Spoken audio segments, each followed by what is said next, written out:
అభాగ్యురాలు దుర్గాష్టమి రోజున అమ్మ ముందే అర్థమైపోవాలని ఆలయానికి వచ్చింది.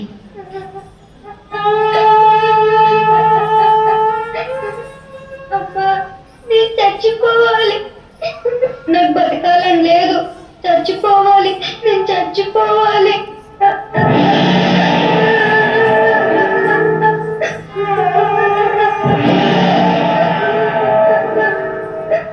ఎందుకు బంగారు చనిపోవాలనుకుంటున్నావు? నాకు పుట్టుకతోనే కాళ్ళు చేతులు అవిటివైపోయాయి.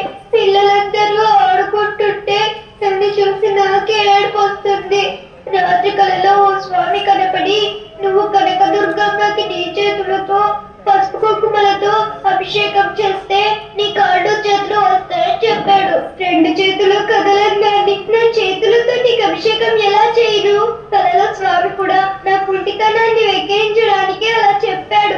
నీ ముందే చచ్చిపోతే వచ్చే జన్మలోనైనా నీ అవిటితనం రాదని నీ పాదాల దగ్గర ప్రాణాలు వదిలేద్దామని వచ్చాను.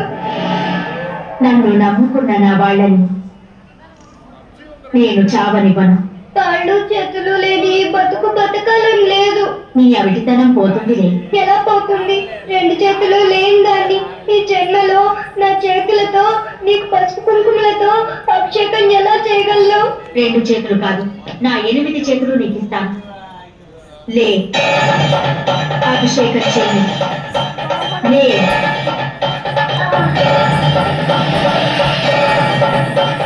అభిషేకం చెయ్యి.